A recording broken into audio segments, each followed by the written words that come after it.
Have you ever noticed how every crypto foundation, including Cardano's, is based in Switzerland, or even that they all have foundations to begin with? This is not the result of some random simultaneous yearning to be subject to Swiss law. This is part of a larger strategy to fit the square peg of crypto in the round hole of North American and European corporate and especially securities law. These types of roundabout attempts at staying off the legal and regulatory chopping blocks will probably and sadly only become more important in the next few years as DAOs start doing more actual DAO things and regulators get more and more interested in crypto in general. Fortunately, it looks like some in the academic legal community are actually willing to lend us a helping hand here. Ready? Yeehaw! Let's go!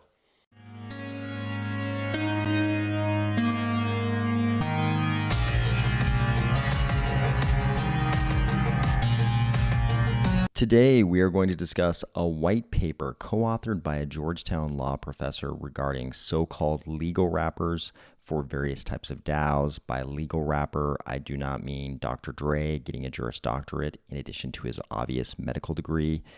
Ethereum outdoing itself in May in terms of failures. GeroWallet semi-announcing a mysterious new collaboration and an interesting new partnership for Pavia. If you've never looked at a statue of Lady Justice and wondered if she must at least in part be based on a character from Game of Thrones, or if you're finding value in these videos each weekday, please consider delegating to the army of Spies stake pool, ticker AOS. First off, I want to make one thing very clear. I was not making fun of Dr. Dre with the medical school, medical degree comment. I deeply appreciate that Dr. Dre is in fact a doctor of hip hop, as I'm sure does Professor Chris Brummer here of Georgetown Law, who also right in his Twitter profile says he's a fan of 90s hip hop. I would love this kind of professor. He also seems to indicate he is addicted to caffeine, like myself. This is another plus in my book. More importantly, Professor Brummer has posted, I'm delighted to release a new white paper with at RSSH273, Associate General Counsel of Paradigm, on legal wrappers and DAOs. Our research evaluates the entities available to DAOs, as well as their implications for limited liability, governance, and more. And it appears that Professor Brummer and Charles have been talking a little bit, possibly on Charles' recent trip to DC, where Georgetown is located. Let's jump right into this white paper, which was published just a couple days ago on May 30th of this year. And let's go down to page 17. I think there's a pretty instructive footnote here on page 17. So this is the section on international options. And we'll explain what we're talking about in just a second, but I think this is some good context on what we're going to talk about next. He says, while Swiss foundations were employed by various early projects, and then there's a footnote, when in papers like this, whenever they say, while this was used in the past, you know they're going to present you with a better option. But let's look at what fault he's finding in this earlier option of using a Swiss foundation, like in the case of Ethereum and Cardano and many other large cap famous blockchains today. Down here at footnote 50, he says Ethereum Foundation and Tezos Foundation are examples of this. Swiss foundations are less popular in part to perceived administrative challenges. They are overseen by the Supervisory Authority of Foundations, which needs to approve the foundation's charter as well as adoption of bylaws and any amendments thereof, as well as mergers or dissolutions. So what is the alternative he's going to suggest instead of Swiss foundations because of the administrative burden involved with Swiss foundations? He says today, one of the most often used and internationally recognized structures is the Cayman Foundation Company, which offers the advantages of separate personhood, which is something we'll talk about in just a second, and limited liability associated with the typical corporation. Once know your customer checks are finished, foundation companies can can be created in just a day. While managed by a board of directors, the foundation company does not have any owners or shareholders. It can be ownerless.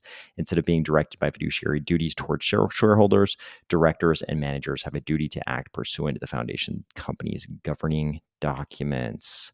In this sense, the foundation company functions similar to a mix of a corporation and a trust. This is interesting.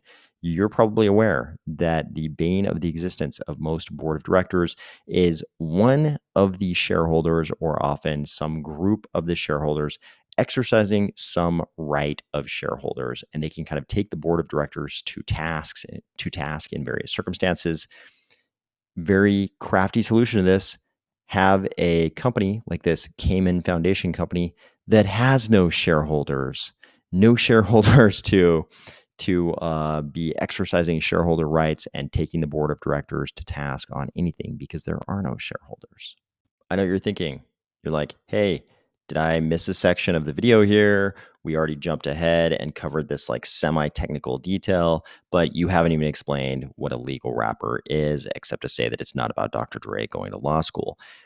We can uncover what a legal wrapper for a DAO here is in section 5, concluding thoughts, with this fantastic diagram, which kind of sums everything up. So what Professor Brummer and his co-author are suggesting here are different types of legal entities that you can kind of wrap around your DAO if necessary. And this diagram explains what kind of legal entity they would suggest, in what circumstances, and even some circumstances where they think you should consider not having an actual legal entity. So they start off with this question: do off-chain activities require a legal wrapper? And if the case is no, and you also don't think that there will be disputes with the DAO that create litigation or liability, and there are no tax advantages to incorporation of any type, then they think you should just go ahead and consider informal unincorporated wrapper, which means you don't have an actual legal entity like an LLC or a corporation. But if your off-chain activities do require a legal wrapper, and this is just me reading the paper, this is not me giving you legal advice of any type, they're saying if your off-chain activities do require a legal wrapper, or if disputes with the DAO can create litigation or liability, or if there might be tax advantages to your DAO to having some kind of an actual corporate entity, then they next ask, does the DAO have a nonprofit purpose? If it does not have an actual nonprofit purpose, and this is really an IRS code question, then they next ask one last important question. That's, is the DAO resistant to or incompatible with centralization? And I think the kinds of DAOs we would usually be discussing on this channel, they would be DAOs that we would hope would be incompatible with centralization. I think there are a lot of people masquerading around using the label DAO when actually what they've got is, like a board. Sometimes they'll even call it a board, but it's really a group of 1 to 5 people, all of whom have some kind of multi-sig control over a treasury, and they try to kind of call that a DAO. We're not talking about those kinds of DAOs. We're talking about actual decentralized autonomous organizations. So if we're talking about those kinds of actual decentralized DAOs, then they ask, what best describes the activities of the DAO? Investing, collector or media, social, or protocol. So their suggestion is, if it's investing, then they think you should consider a Delaware LLC or a Wyoming LLC. I would personally choose the Wyoming LLC.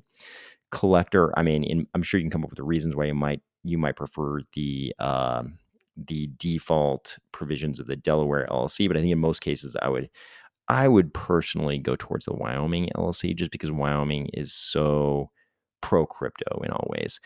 Collector or media, they would say, again, consider an LLC or an unincorporated nonprofit association. That's this UNA over here. If it's a social DAO, consider Delaware or Wyoming LLC, or again, an unincorporated nonprofit association, or the informal unincorporated wrapper concept up here.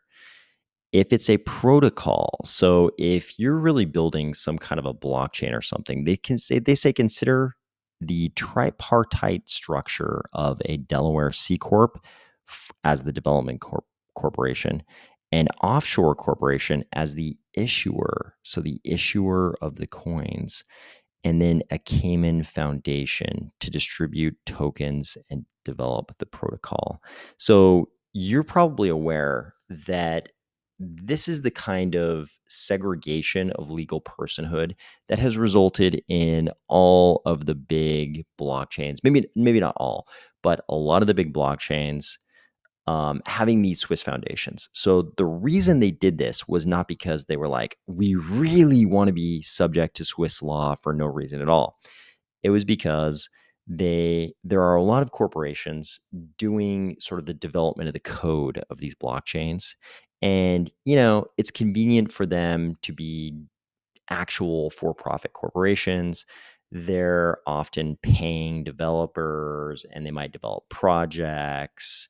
So it's convenient for them to be, regular corporations, but they want to segregate the issuance of the coins away from that regular corporation. So they sort of locate the issuance of the coins in these in some other separate legal person, and that's often where these Swiss foundations can come in.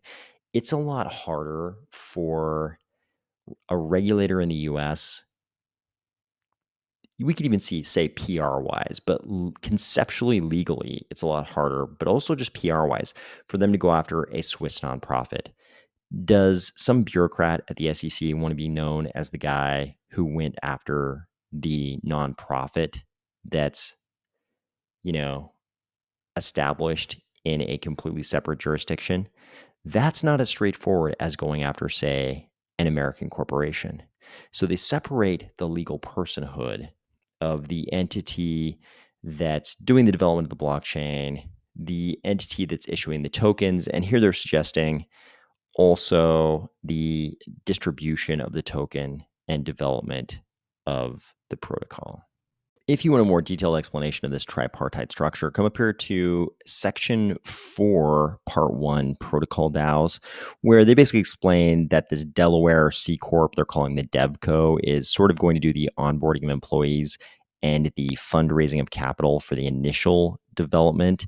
And then you're going to have the foundation company, which is going to be in charge of distributing the tokens and promoting further development of the protocol, while you might have a separate offshore company that is the actual original issuer of the tokens. Here you can see they say, among other options, projects have used an offshore corporation formed in jurisdictions such as British Virgin Islands to act as the direct token issuer, and then allocated a portion of the tokens to a foundation company or potentially a special purpose trust, which in turn distributes those tokens over time in a manner intended to promote future development of the protocol. So they're just giving you explanations, but if you want a detailed explanation of what each of these three entities in the tripartite structure for a protocol DAO, a DAO creating a protocol would do, this is the section you want to look at. And if you're aware of the three founding entities in Cardano, we've got IOHK, which seems to do a lot of the actual coding of the protocol. We've got the foundation in Switzerland, and then we've got Emergo in Japan, where the initial ICO took place. While the details of this white paper are very interesting and important, I think the most interesting thing about this white paper is that it exists. It's not that this information didn't exist, say, 5-7 years ago, but crypto was so new then that I think if you were a founding team trying to create a protocol, you probably had to pay a law firm a lot of money to write this memo. And the memo would have said, hey, crypto's so new, we don't really know exactly what the legit strategies are going to be, but we think the following are the strategies you might possibly pursue. No guarantees. Now pay our legal bill.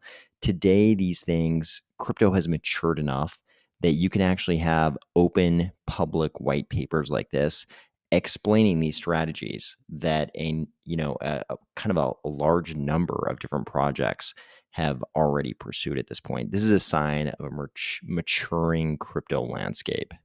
Unfortunately, maturation and the passage of time has not been so kind to all parties in crypto. Here, Crypto Potato is reporting that over 1.2 million Ethereum transactions failed in May. And down here, they say the 1.2 million failed transactions referenced all had non-zero transaction fees. So there were actual gas fees lost on all these transactions, according to Crypto Potato here. They say 5 of the failed transactions this month cost over 3 ETH, equal to about 6,000 as of writing. How would you like to go ahead and attempt a transaction only to find out that because of the global state in an account balance system like the EVM, it's very difficult to predict gas fees. So you come up short, your transaction fails, and you still lose 6 grand. This is one of the many reasons why I think people are hoping for a breath of air after these long years of suffering under the reign of Ethereum. Here's a mysterious semi-announcement from GeroWallet. Sean Roller here is co-founder of GeroWallet. He says, hello, everyone. GeroWallet is collaborating with a major TV network, putting out NFTs on Cardano. They're set to go live in a few weeks, and they're looking for the top Twitter spaces to jump on to get the word out. If you are interested in facilitating this, please reach out. And he got a bunch of responses, so don't worry. He got a bunch of responses on this. But what's interesting is he says they're collaborating with a major TV network putting out NFTs on Cardano. I remember a little while ago, people dug up a bunch of NFT minting activities, and people were speculating maybe it was Dish Network. I don't know if so. Dish definitely is a network, and you could say there's TV going on there, and it's definitely major. So maybe Dish is the major TV network. When I hear the words major TV network together, I kind of think of like NBC, CBS, ABC, those kinds of network stations in the US. But maybe this is Dish Network. What do you guys think? Finally, Pavia had some partnership news of its own. They said, we are proud to announce a partnership with XP Network, the world's most powerful NFT bridge, in quotes. When I saw that word bridge, it was kind of like the sudden record scratch. I was like, bridge? Because I think we all know that bridges have featured pretty prominently in a lot of the news about the robbery forest over the last couple of years. So as soon as I saw this, I was thinking to myself, okay, most of those stories were about bridges that didn't necessarily involve NFTs. I don't recall NFTs being a big part of those stories. They seem to be more about fungible token bridges, if you will. But when I saw this at the same time, I was like, ooh, bridges. I hope this is not a problem. It would definitely be a shame if people were trying to bridge NFTs back and forth between a Cardano project and other ecosystems, and a bunch of NFTs were lost. Hopefully, Pavia will encounter none of those types of problems as part of this partnership. But I hope you are having a great week, and I will talk to you tomorrow.